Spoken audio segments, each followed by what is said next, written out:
Good day of the week, listeners. It's your boy Crispy, and you are tuned in to Final Thoughts Media Podcast Edition. So open your ears and have a great day on purpose.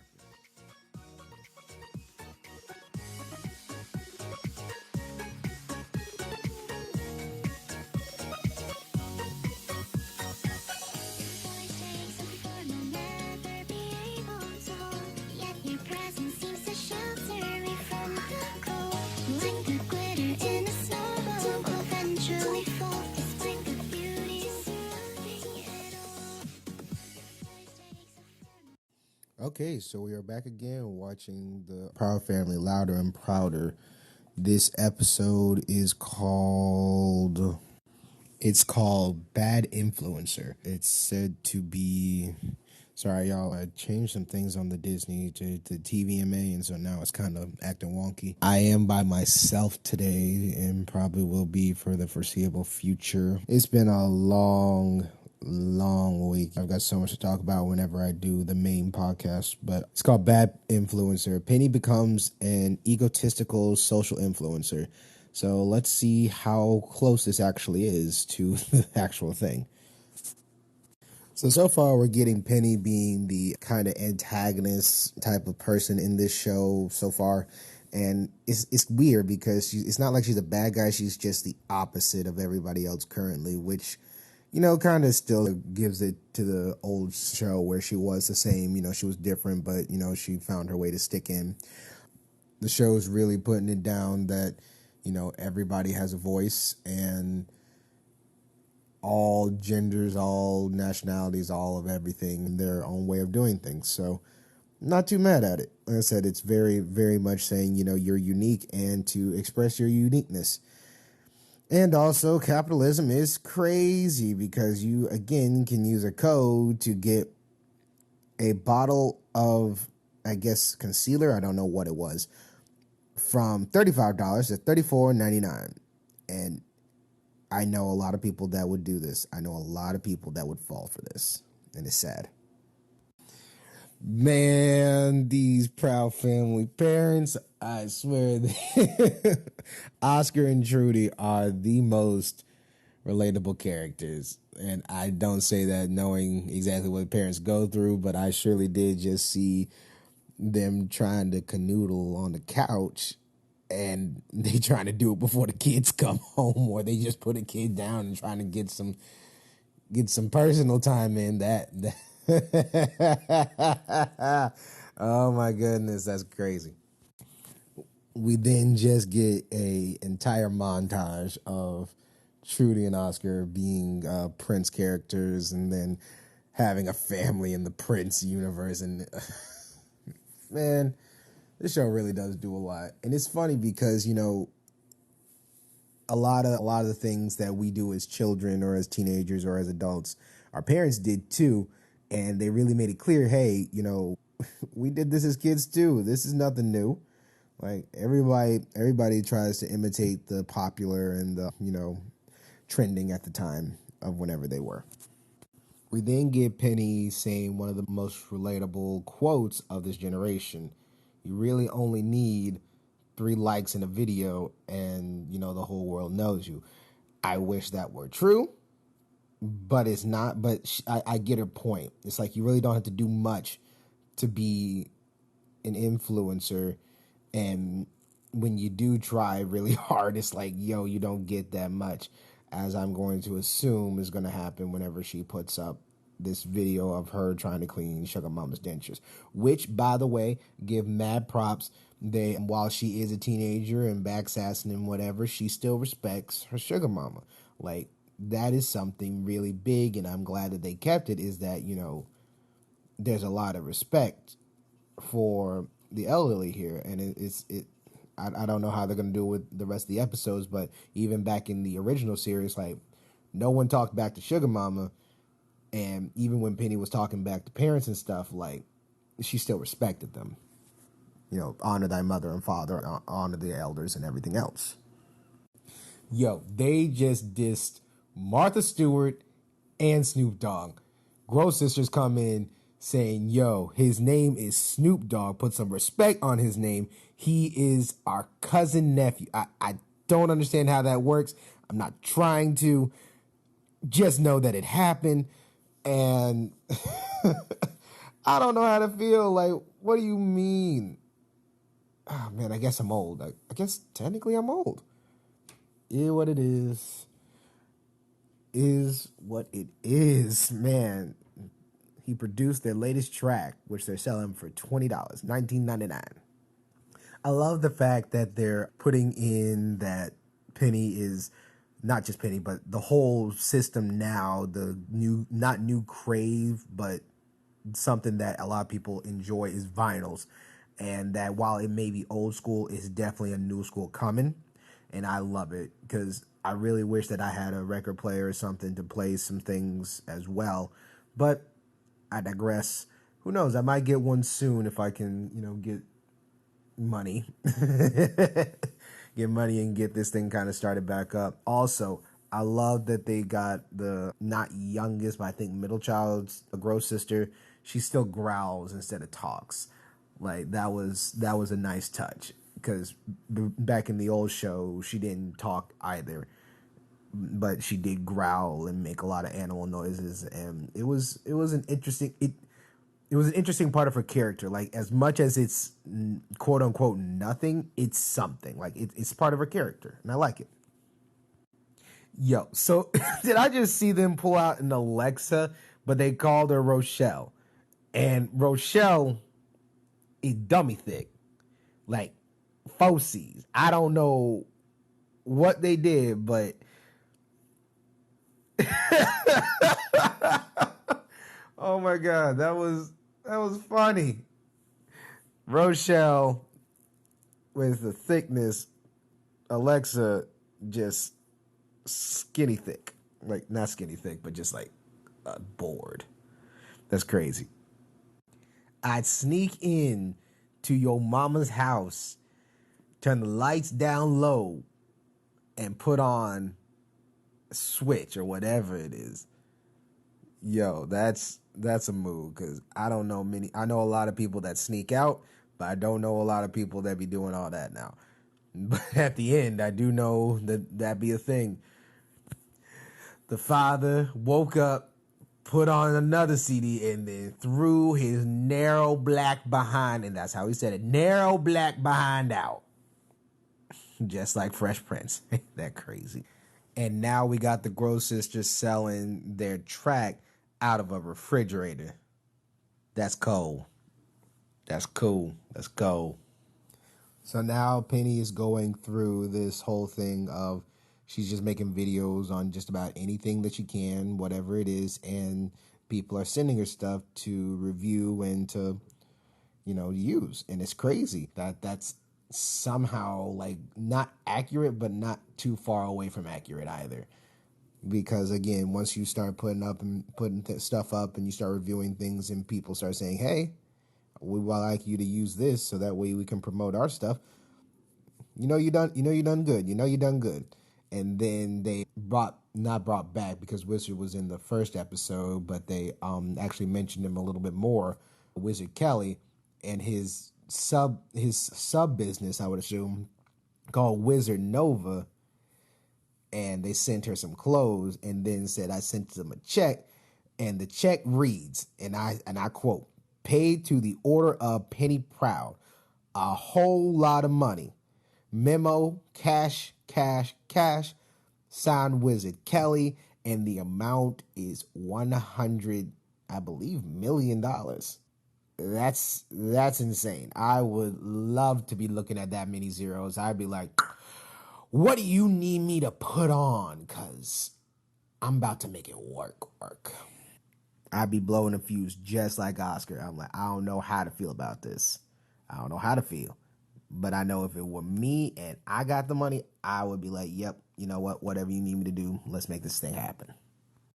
So now we're about halfway through the episode, and this is about the part where Penny starts going way overboard with what she got. And while she was correct on what she did with Makeup Boy, because he really did try to not outshine. What's the word? He tried to just be real rude about everything and, put her down and everything else. Like at this point, you can see that transition of she's like, I got the power, I got the juice. Like, baby, you about to go way, way on it, trying to prove a point that you've already done proven. So I guess now we're in the second act of this, and we're gonna see what happens when Penny's really hits the wall. And we just saw how she went way too overboard, or at least I guess this is the first part of her going overboard. She canceled her own friend, or friend of me, whatever it might be, just because she didn't like the way that she was talking. Like, everybody has an opinion, and I think that this is a good way of showing, hey, just because you don't like something doesn't mean that you can just hate on it. But in the same breath, on the other side of it, just because you have power to influence people doesn't mean that you need to take that overboard either. Oh, y'all, it's the fight of the century. Sugar Mama versus Penny. And she really about to do this. She really about to do this to Sugar Mama. She really about to disrespect her Sugar Mama. She about to do all of what I just said she don't do. Hey, Pride.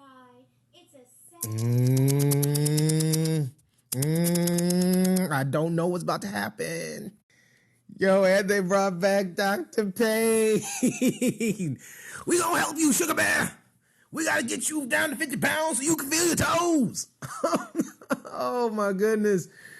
Oh man, this is such a nostalgic trip. I'm loving it. And man, okay, so Penny really did just come back with the I have the power. And she got rid of most of the people in her school, most of her friends, I would assume, or at least La Cienega. I haven't seen them, her do Dejanay and everybody.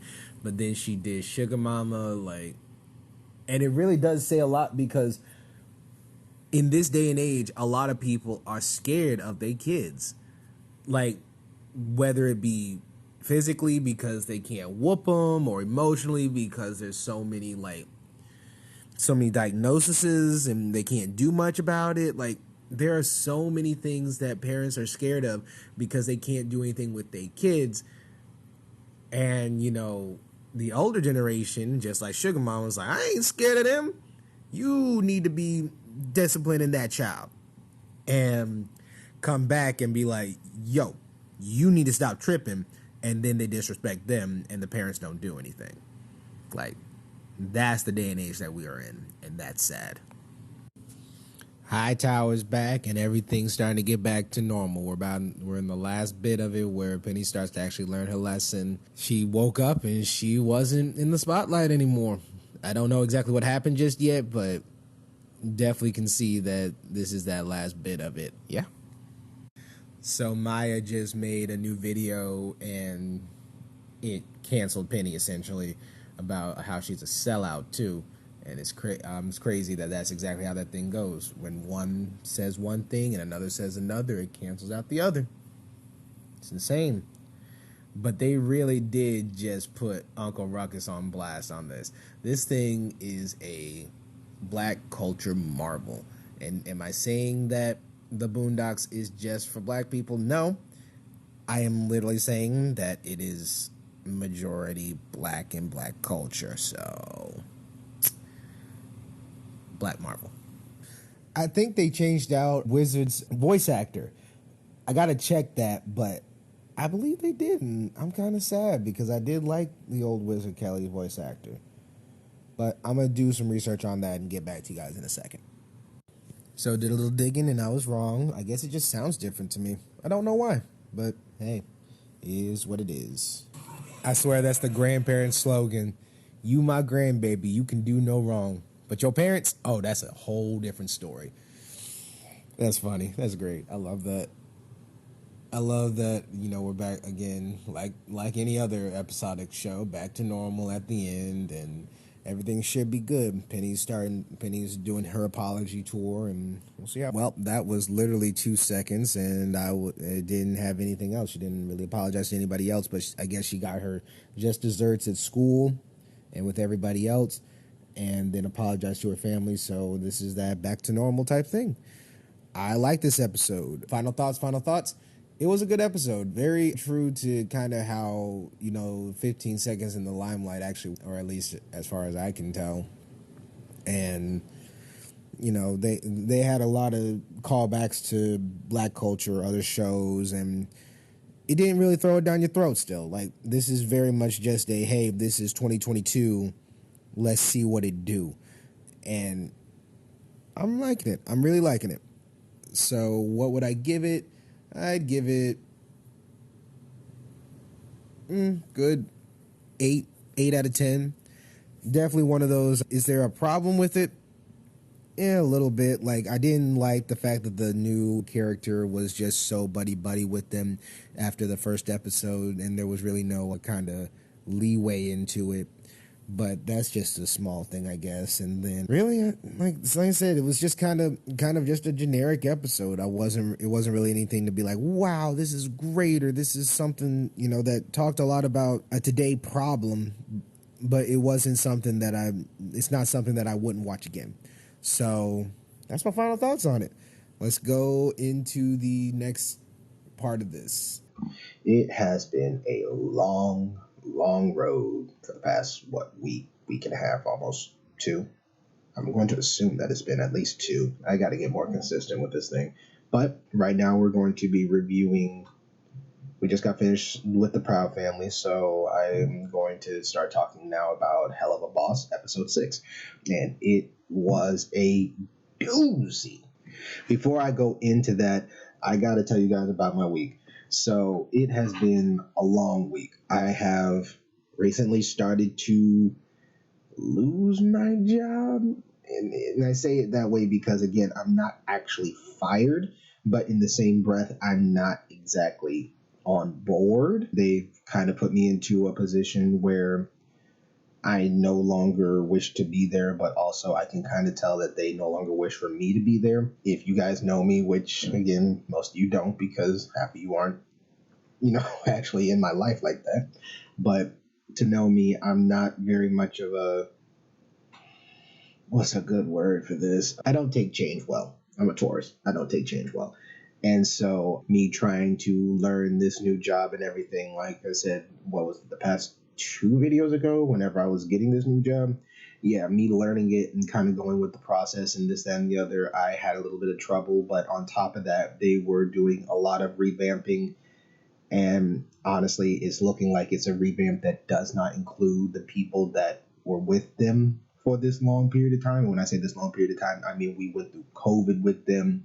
We went through all the changes as they're a brand new building, going through having the residents just about leave. Like, we went through a lot with them, and now they're trying to make a new change. And as a business, sure, I guess it makes sense because the old ways hasn't been working.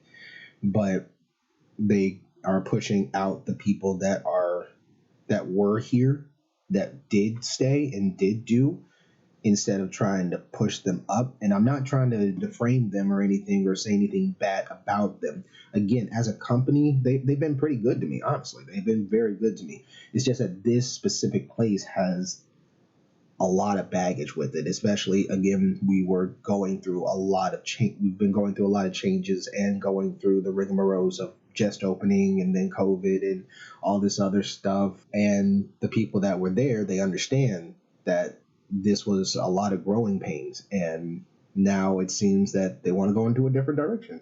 And they're trying to keep on as many people as they possibly can, at least I would assume. But the way that they're doing it, I don't think is the best way. And for the people that are listening that are in my life and this and the other, this is my way of kind of getting this out. So just go along with the ride and go along with all the chatty chat that I'm about to dish out. Either way, so what happened this week, I apparently did not make some people happy because I reiterated something that a person above me had said. And I got the reprimand for it because I was the one that said it to the customer. And so now I am no longer allowed to be in the kitchen without someone there because they're not only afraid that I'm going to make a decision based off of what they said, mind you, but also that the people that work with me are going to quit because I'm so much of a hard ass about the way that things are and the way that things should be because that's the way that we've been working it. Again, I understand old things don't always work and tradition isn't always the best, but I know that it has been working for the time being, and all these changes that were happening, they were hurting us more than helping us. And so I tried to push what we had already done, that foundation that we had already set. I've been trying to push that and make sure that that is at the forefront of everything. So that way people aren't saying that we are, what is the word? What is the word that they keep using? Give me a second. Consistently inconsistent. Like that is a hurtful term right there. Very hurtful. And it's one of those things I do care about our residents and our customers and everybody because they deserve a great treatment and deserve these things that we can offer if we just decide to say, hey, this is how we're going to do it. We're not going to change. We're a restaurant, and as much as we are supposed to cater to the whims of the customer, we need to, for the customer's benefit, we need to go ahead and say, this is what we're going to do. This is how we're going to do it. And from there, they can make the decision. Honestly, I would say money wise, it makes no sense for us to give them an allowance of their own money to use at our restaurant and then not give it back because that seems kind of that's just a weird choice for me, but that's their structure and how they want to do things. That's not how I would have done it, and it doesn't seem right because again, now you're kind of forced to eat here, and if you don't like eating here because things aren't the way that you like them, you have no choice or else you lose your money. I'm like, that's a bit much. That's a bit much. And again, I'm not trying to deframe, and please, please, please don't take this in that way. I do like this. I like this company. I like this place. I like the people. I like the people I work with. I love all of this, but there are just things in it that drive me bonkers. And I can't continue to do this, especially when, my mental health is at stake. And honestly, my mental health has been at stake for a long, long time. And I haven't been really able to kind of vent it out because there have been so many things that have been going on in my life, again, with just death and love interest and work and just everything culminating. I've just kind of been a ball of tension, and it drowns out into, not drowns, but kind of rivers out into every part of my life. So no longer am I able to kind of keep everything into its separate entity. Now it is a part of everything. My work is a part of my love life. My love life is a part of my family, and family is a part of, just everything. And I am doing my best to try and keep them as separate as possible, but it's not working. So now I'm on to a new venture. I haven't really said it, but I still want to do the entrepreneur thing, and obviously this YouTube podcast thing has been one of the things that I've kind of just went ahead and said tally ho on. But there are other things that I want to venture out with too. And right now I have an opportunity to go and do some things with some, as my friend says, some mover and shakers. So that way I can learn what I need to learn and get paid for it, obviously, but I can learn what I need to learn so that way whenever it is time for me to go on and do my own thing, I'm confident and I have the resources and the network and everything for that. On top of that, my friend, I probably shouldn't say names, my other friend has actually given me an opportunity to start editing podcasts. Surprisingly enough, he's going to be sending me some stuff, and that's going to be my part-time gig, giving me a little dollar here, a little dollar there, that type of thing. And I'm really excited about that because that gives me more time to not only work on that, but also work on my stuff and see how I can do better, because now I'm listening and working on other people's podcasts, and I can see what works and what doesn't, and then I can make this better for y'all. Honestly, that is my goal here, is to use it to make it better for y'all, also make some money, and also help out my friend, because it's a win-win-win situation, and it's no one's taking advantage of anybody. I'm doing work, I'm getting paid for work, and I'm using the experience from work to do my own thing. And so that's what's going on right now. Like I said, I could go into every little bitty thing and get everything off my chest, but that's not what you guys are here for. Y'all are here to hear me out on what my final thoughts are for episode 6 of Helluva Boss.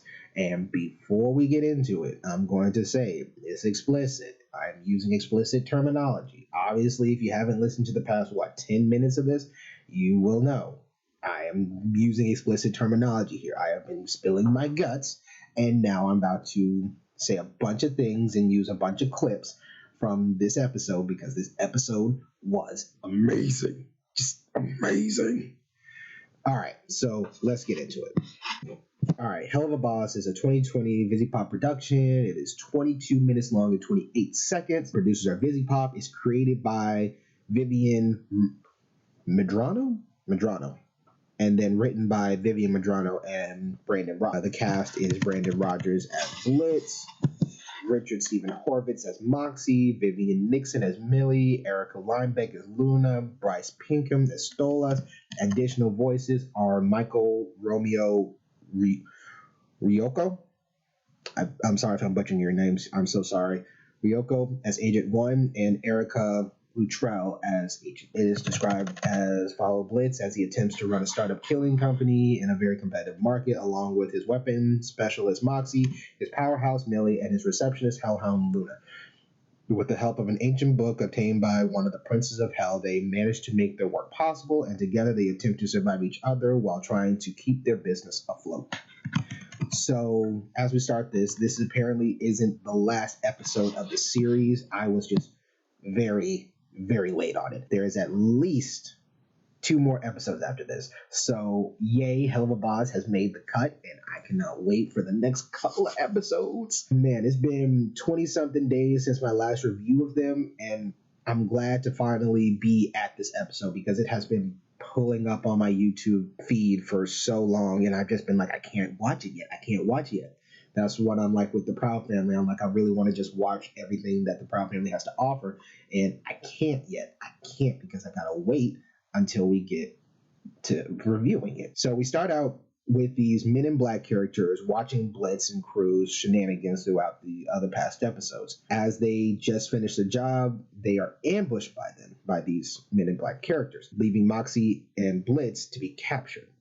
Millie and Luna realize how serious the situation is and gear up to hunt them down, only to find that they are no longer there and they've obviously been captured. We find the boys being questioned by the 2 suits. I'm going to call them suits for now. And before anything happens, they need coffee. Mox, I'll have a Neapolitan cappuccino, more cappa than chino. Make sure it's got no more than 4 ounces of milk. The beans won't have the right texture otherwise. And make sure they spell my name correctly on the cup. They always put Foxy or Roxy. I hate that. If you can't handle that, I'll have a venti traditional misto. Please use soy milk with 2 blonde shots, affogato and ristretto. I'd also love 3 vanilla pumps at the very bottom. Then add the coffee after. Then add... Enough! We then get approximately 5 minutes of the boys fucking around with these suits, obviously playing on their insecurities and inexperience as an organization and a lot of other things, because apparently they are like the laughingstock of their organization, which their organization is actually called Dorks. I don't know what it means, but when Millie and Luna are tracking them down, they find the building, and on top of it says DOHRKS, Dorks, which they then proceed to have a pretty gruesome women rule the world killing spree as they enter into the building. And it's just great. I love this. Back to the boys. The suits end up leaving and filling the space with truth serum, is smoke form. That makes the 2 spill a lot of tea about their personal opinions on things that really don't matter. And then we get a Cats reference, because apparently Moxie sent Blitz to go see this musical called obviously it's cats, but they didn't actually say it's cats, but we know it's cats. And they start, and he doesn't like it, he didn't like it, and all this other stuff, and they start crying, and then the smoke actually causes them to start tripping balls. And during Moxie's trip, we get an animation change, which seems a lot more smooth and cartoonish, kind of like the new show Cupheads.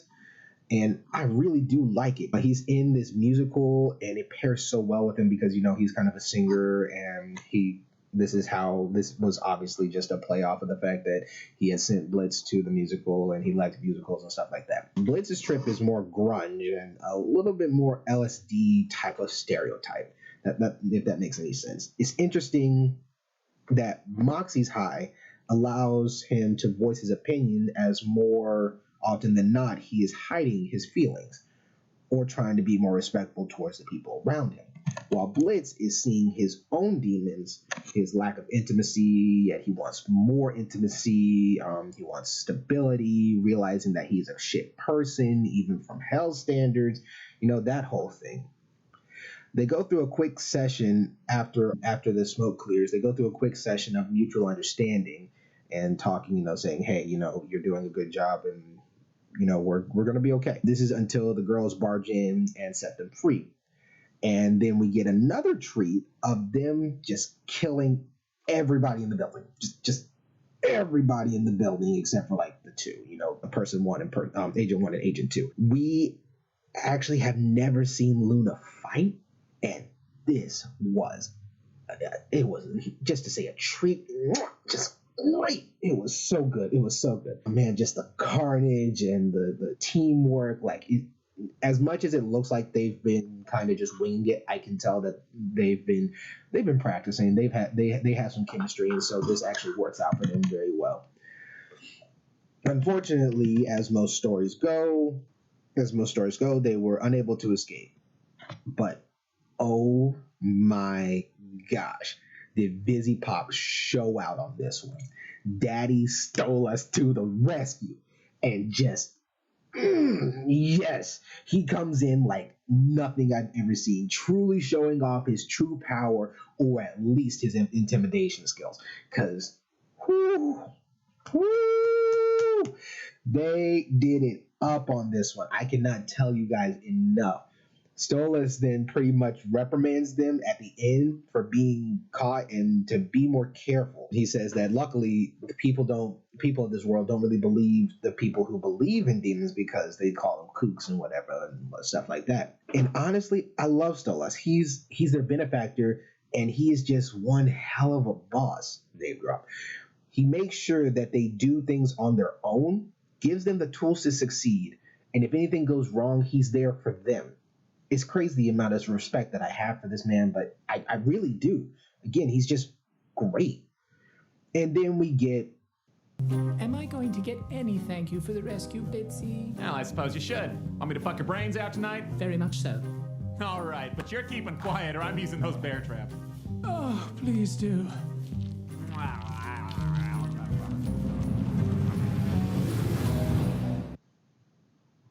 That honestly makes me think of someone else in my life.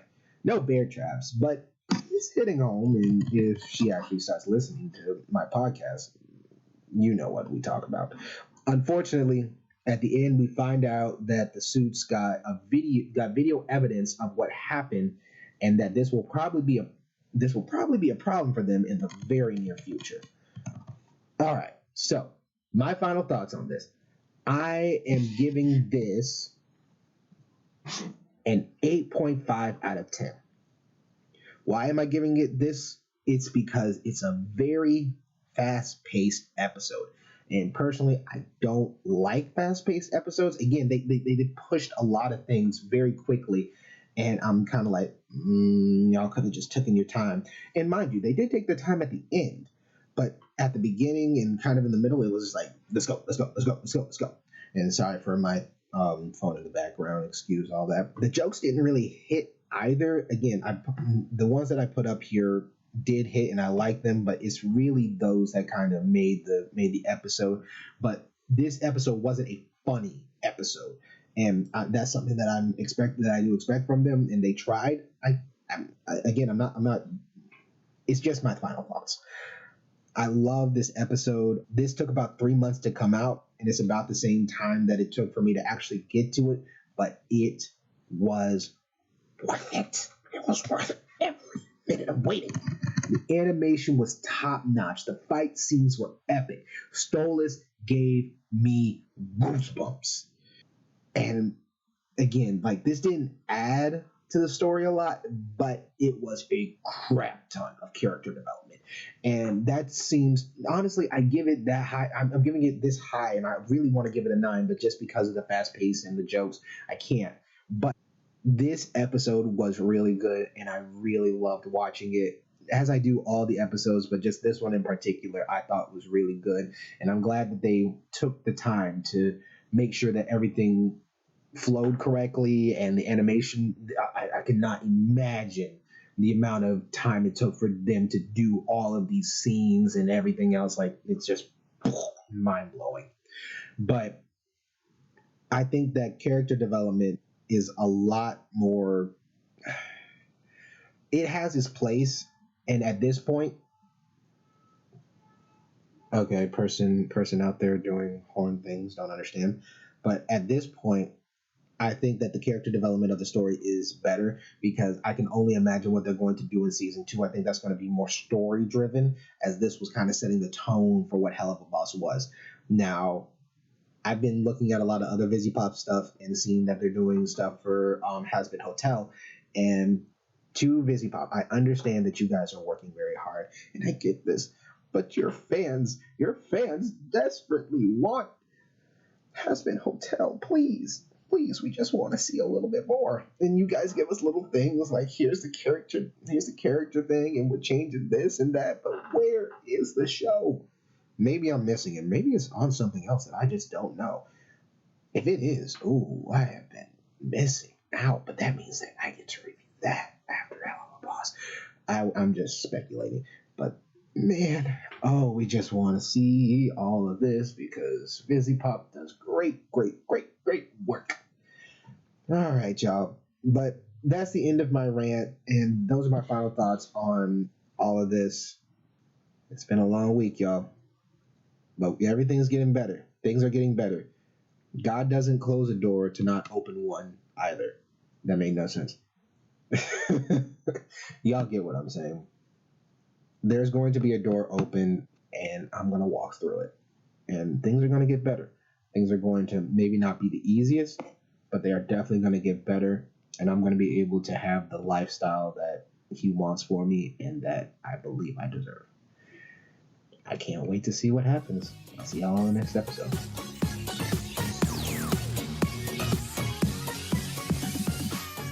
Well, that about does it for this episode. This is Chris B signing off. You can find me on Instagram at Final Thoughts Media, or go to my YouTube channel, Final Thoughts Media. Catch you guys on the next episode, and have a great day on purpose.